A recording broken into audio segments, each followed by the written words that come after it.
जय श्री हरि। नमस्कार मित्रों, श्री वेदा भक्ति यूट्यूब चैनल में आपका हार्दिक स्वागत है। ज्येष्ठ महात्म्य कथा अध्याय 9वां, गौरी व्रत महात्म्य। स्कंद जी कहने लगे कि हे ब्राह्मणों, इस विषय में मैं एक पवित्र और पापनाशनी कथा का वर्णन करता हूँ। इसके श्रवण मात्र से तुम्हारे सब संशय दूर हो जाएंगे। विंध्य पर्वत के उत्तर भाग में एक कीर्तिमान देवता अतिथि पूजक मेधावी नाम का श्रेष्ठ ब्राह्मण रहता था।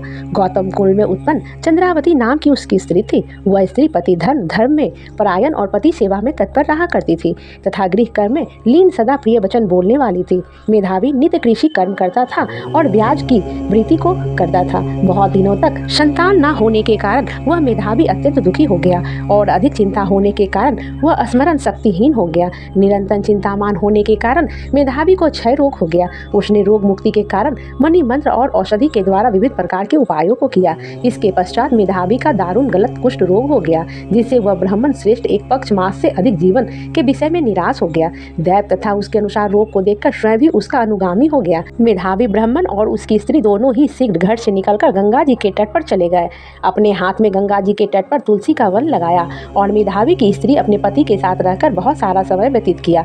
जब सब पापों का नाशक ज्येष्ठ मास आया और ज्येष्ठ मास के नियम व्रत करने से नारद ऋषि वहाँ स्वयं स्वेच्छा से आए तथा विधिवत नारद ऋषि को प्रणाम करके तथा विधि उनका पूजन किया तथा समग्र शोक मोह के कारण को भी निवेदन किया। शोक का कारण सुनकर प्रसन्नात्मा नारद जी उसकी स्त्री से अत्यंत हितकर वचन बोले कि हे बाले, पूर्व जन्म में इस ब्राह्मण ने मद से उद्यत होकर ज्येष्ठ मास के महात्म्य का अपमान किया था। इसी पापी से मेधावी पीड़ित हो गया, इसमें संशय नहीं है। तुम इस पाप दोष के निस्वार्थ ज्येष्ठ मास का व्रत करो, जो कि सुख सौभाग्य को देने वाला और गौरी नाम से विख्यात है। इस प्रकार नारद ऋषि के कहने पर दूरदर्शनी ब्राह्मण पत्नी चंद्रावती ने व्रत को स्वीकार कर नारद जी का पूजन किया और उपदेशक नारद जी के चले जाने पर सुश्रोणी चंद्रावती ने पृथ्वी पर नारद मुनि के कथनानुसार भक्ति युक्त चित्त से व्रत को किया और व्रत के अनुष्ठान मात्र से मेधावी ब्राह्मणों में श्रेष्ठ हो गया।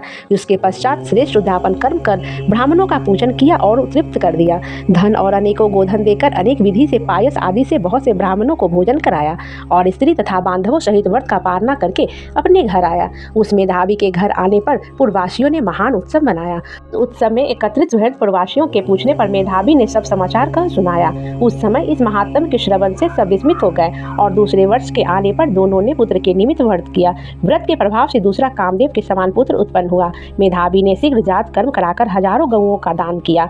ब्राह्मणों को धन वस्त्र अलंकार आदि से बहुत सा धन दिया। यह सब देखकर विश्वस्त उन पूर्ववासियों ने भी व्रत किया और व्रत के प्रभाव से समस्त पूर्ववासी मानसिक चिंता व शरीर रोग से रहित होकर सुखी हो गए। उसी दिन से इस व्रत की बहुत ही प्रसिद्धि हुई। प्रथम इस व्रत को समर्थ जी श्री शिव जी ने पार्वती जी से कहा और मैंने परम श्रेष्ठ व्रत रहस्य को संक्षेप में तुम लोगों से कहा। श्री स्कंद जी के वचनों को सुनकर सब ऋषि प्रसन्न हो गए और स्कंद जी पर पुष्पवृष्टि करने लगे और जीवित रहो यह आशीर्वाद देने लगे। इस प्रकार गिरजानंद श्री स्कंद जी की सबने पृथक पृथक पूजा की और प्रसन्न होकर वह तपोनिष्ठ परस्पर कहने लगे कि अहो, हम लोगों ने बहुत से मासों का महात्म्य सुना, परंतु ज्येष्ठ मास के एक दिन एक साथ भी उसकी तुलना नहीं हो सकते। इस प्रकार विचार कर श्रेष्ठ ज्येष्ठ मास में स्नान अर्चन क्रिया को प्रयत्न से अपने विभव के अनुसार सभी लोगों ने किया। ये तीसरी ज्येष्ठ मास महात्म्य गौरी व्रत महात्म्य वर्णन 9वां अध्याय समाप्त।